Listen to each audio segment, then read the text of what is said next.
So I just wanted to take a few minutes to chat to you about working out from home. So obviously I'm a very busy mama bear, and I also coach a lot of moms, and the biggest recommendation I give everyone is to work out at home. Working out at home saves you sanity of packing up kids, saves you travel time of getting to the gym, and both of those things means that you are more consistent in your workouts because you're not dreading going to the gym.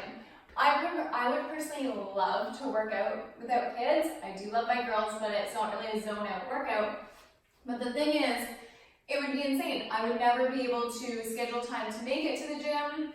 It just wouldn't happen. It would get so low down on my to-do list that by the end of the day at 6 p.m., the last thing I want to do is pack up in the winter and go to the gym. Working out at home keeps moms consistent. It's the biggest reason that I recommend at least having a few options for days when the gym just doesn't happen.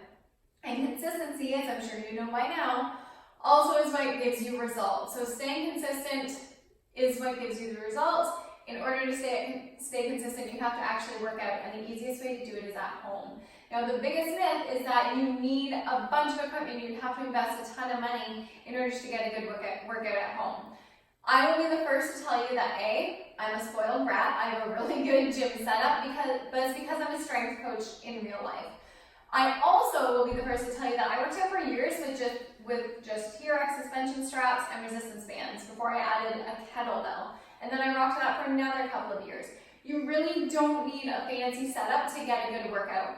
Bodyweight is an amazing tool to use, but if you do want to use external resistance, looking at resistance bands, which are easily the most cost-effective way to work out at home. You're gonna run, what, $30 and be able to target all of your muscle groups. So resistance bands, there's Swiss balls, TRX suspension straps, which I absolutely love, and then obviously investing, if you want to go that route, in a pair of dumbbells or a kettlebell. So notice I said a pair of dumbbells. I didn't say a full dumbbell rack. You can get a killer workout with 1 or 2 dumbbells, and I do have a lot of them up on my YouTube channel for just that reason. You don't need a lot of equipment to work out at home. The other question I get a lot from clients is what the hell to do with kids while you work out. So yes, working out with kids can be a big pain in the ass. I will not deny that at all. I'm sure you've all seen at least one of my videos, and there's always little monsters running around. It's chaos, there's screaming, there's diaper changes, there's potty breaks, there's just insanity. But you make it work. So one thing you can do is have them work out with you. I know my girls now, they're 2 and 4, and they understand what working out is, and they do some of the exercises with me. Or they play on the equipment, they use a band and try to mimic me. That's fine. If that's not working for you, you can have designated activities for when you're doing your workouts. So for instance, we went through a 6-month period where no one was allowed to do Play-Doh unless mommy was doing a workout. So they knew they were excited for me to work out because then they got to play with Play-Doh. So having certain activities that you do just in the gym or just while you're doing your workout can help.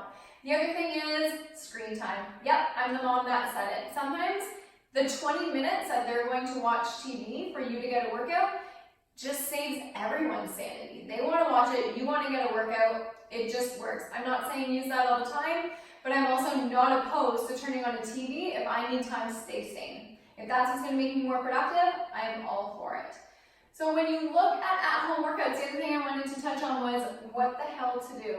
So when it comes to training at home, men and women are very, very similar. You can have pretty much the exact same style of workouts, but because the majority of you are probably mamas, the biggest thing I would remember is if you are a mom, please see a pelvic floor physio before you kind of get back into the swing of your workouts. There are some ab exercises that you're going to want to avoid directly postpartum just because you have stretched those muscles. And you just don't want to put an insane amount of pressure on your pelvic floor if you just pushed out a baby, okay? Having a baby is a valid reason to scale back and recover. Please do not forget that. When it comes to your actual workout programs, to tell you the truth, there's a lot of ways to train. And my biggest suggestion is to find something you don't hate and rock it. So for me, that's weightlifting. I love lifting. But weightlifting is also conducive to my goals. So some styles of workouts are more conducive to your goals. Whether you want to just generally be fit, by all means, choose something you love, rock it, have at it. If your goals are more weight loss based, you're going to have to pay a bit more attention. I love Pilates, but Pilates is not weight loss oriented. There's no progressive overload after a certain a certain point. And so you're probably not going to lose a lot of weight doing just Pilates. So a lot of the times it's finding a combination of resistance training, cardio training, or interval training, and kind of playing around with what works for your specific body type, because that comes into play too, as well as what you enjoy and what time allows. There is also no set time you have to work out. So everyone thinks that workouts have to be 45 to 60 minutes. That's how you stay fit, and that's the end of it. And it's not true. Workouts, my workouts are personally about 40 minutes if I'm doing a lifting workout, and I'd say probably 20 minutes if it's an interval training workout. If your goals are weight loss based, you're going to have to pay attention to that, so you can scale it up a little bit depending on where you are in your weight loss journey. If your goals are not weight loss based, then honestly, 30 minutes, 4 to 5 times a week is plenty. That is lots. You can get a killer workout in 20 to 30 minutes. So do not think that you are trying to find 60 minutes out of your day every single day to get in a good workout.